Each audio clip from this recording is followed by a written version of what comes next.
Alright, magandang buhay po mga kapatuts sa mga kapwa ko driver.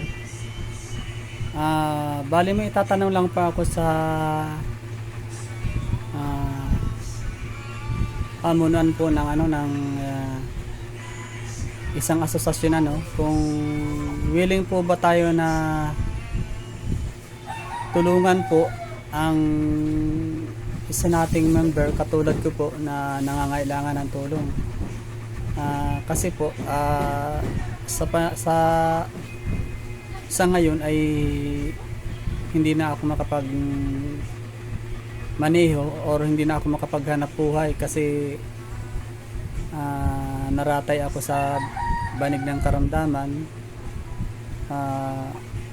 pagmula pa nung 2022 ata yun o 23.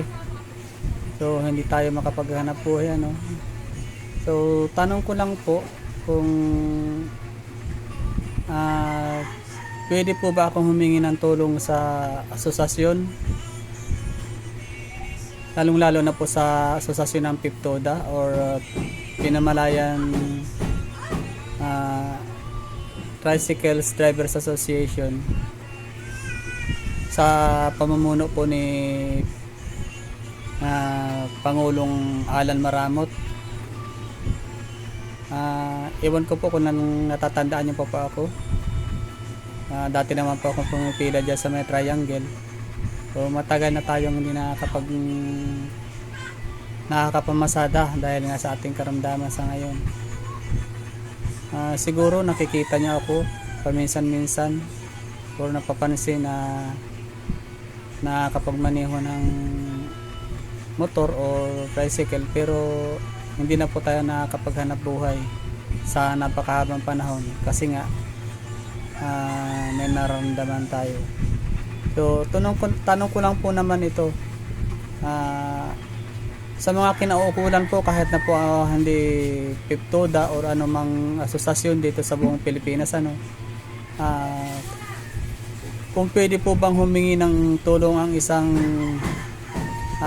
miyembro ng samahan na wala pong kakayahan na maghanap buhay, at ano po ang pwede nilang mahingin tulong buhat po sa pamunuan ng asosasyon. So yun lang po. Maraming salamat po sa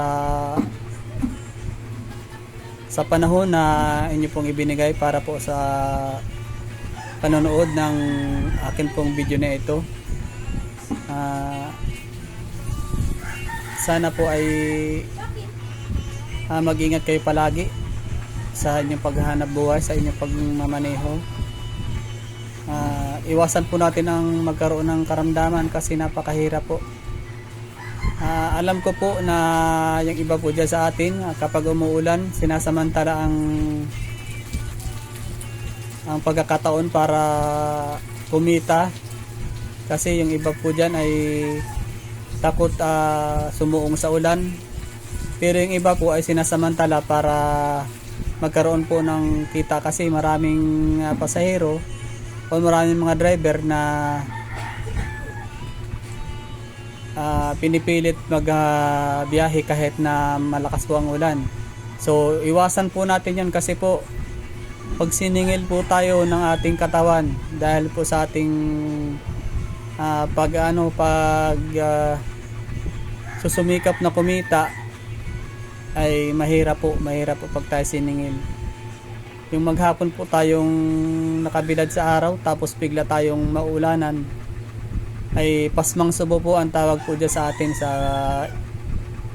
sa sakit po na yan, or sa kwan ay yung pulmon. So iwasan po natin. Yun lang po may advice ko po. Maraming salamat po sa inyong panonood muli. Ito po ang inyong kapatoda na nagpapaalala na mag-ingat po lagi tayo palagi. Iwasan po natin hindi magkasakit or huwag magkasakit kasi napakahirap po. Buong pamilya po ay maapektuhan kapag kayo po or tayo po ay nagkasakit. Ayan, yun lang po. Maraming salamat po sa pamunuan po ng PIPTODA.